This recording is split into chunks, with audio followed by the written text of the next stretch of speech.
Welcome back to the final week of our No Spend January. Going into this last week, I don't feel the same way I did at the beginning of this month, and I hope you don't either. That hasn't been about perfection or checking boxes. It's about learning to pause, to reflect, and to understand myself a little better. I've stayed committed to not spending on wants, but more importantly, I've been consistent with the journaling and the reflection. That's what's made the biggest difference for me. This final week is less about rules and more about integration, taking what I've learned this month and thinking about how I want to carry it forward. Not just financially, but emotionally and mentally too. In this video, I'll be sharing the questions I worked through for week 4, the biggest takeaways from this month, and how this experience is shaping what comes next. Here are the questions I asked myself for week number 4. The first one, what did this month give me that money couldn't? Number 2, what boundaries do I want to keep going forward? And number 3, what does enough look like for me now? It actually gave me 7 things. The first, control. I proved to myself during grief that I can feel discomfort and not numb it with spending. 2, clarity. I could see my patterns. Spending wasn't about wanting things. It was about trying to regulate pain, silence, loneliness, and chaos. Number 3, emotional tolerance. I learned I can sit in quiet, boredom, sadness, and anxiety without running away. 4, self-trust, and this is a big one. I kept promises to myself, and this gave me more confidence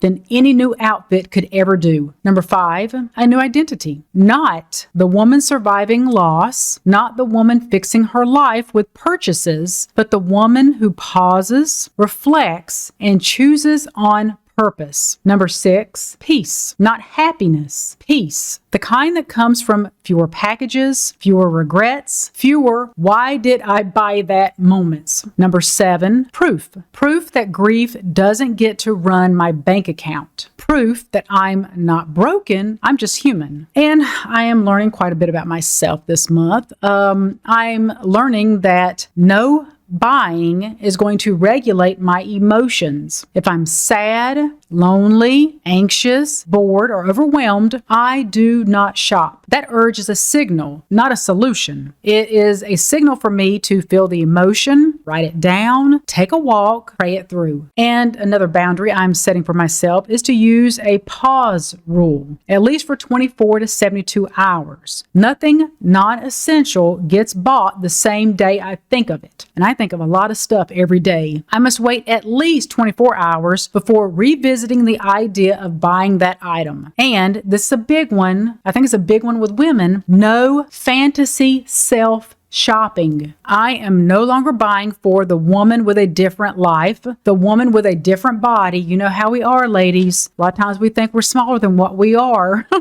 And no buying for the woman that goes more places than I actually do. I don't need this extensive wardrobe. I don't need to be buying bathing suits or evening gowns or furs. I don't buy that stuff anyway. For this fantasy person I think I am, or to think, oh yeah, I think I'll go travel, but I'll need a new wardrobe. I don't go anywhere. And if I do, I don't need a ball gown or fur, that's for sure. Another boundary is one in and one out. If something comes in, something leaves. This will keep clutter from creeping back. Also, no shopping while dysregulated. I cannot shop when I'm tired, overstimulated, grieving, hungry, or scrolling mindlessly. And I do have some financial boundaries. My spending should align with my values, not my mood. And I can spend, but it's decided in advance. It is planned spending over impulse buying. And some emotional boundaries. Silence is allowed. I do not have to fill every quiet moment with shopping, scrolling, or noise. I have to teach myself, my nervous system, quiet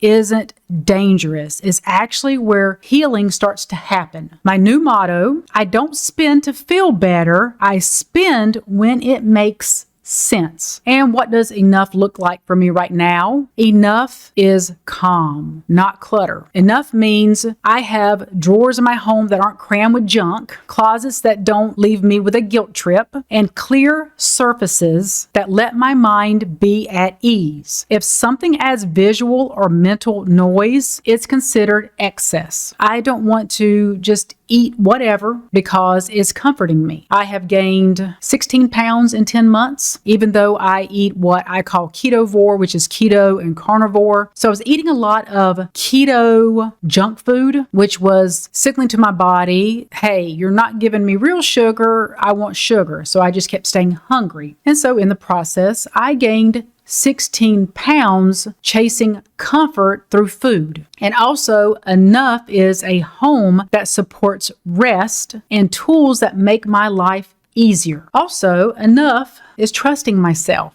I no longer need 5 versions of the same thing. I have backups for my backups or just in case purchases. If I need something later, it can wait and I can buy it later. I am one who's always been, if 2 is good, 6 is better. And that is very dangerous for an impulse buyer. Enough for me now looks like fewer purchases, fewer decisions, fewer regrets, and more of steadiness, intention, and peace. This month, I discovered how little I actually need to feel okay. And now that I'm seeing what enough feels like, everything else is starting to look optional. As we come to the end of No Spend January, I want to say this clearly. This month was never about perfection. It was about awareness. It was about slowing down. And for me, it was about learning to sit with emotions instead of trying to buy my way out of them. I don't feel fixed, but I do feel more grounded. I understand my triggers better, and I trust myself more than I did at the beginning of the month. The journaling, pausing, the intentional choices, these are the things I'm carrying forward, not just into next month, but into whatever comes next. If you did this with me, even imperfectly, I'm really proud of you. And if you didn't, but you're just now realizing some of your own patterns, that matters too. You can start this anytime. Thank you for walking through this month with me, for sharing your stories and holding space in the comments. This didn't feel like a challenge, it felt like a conversation.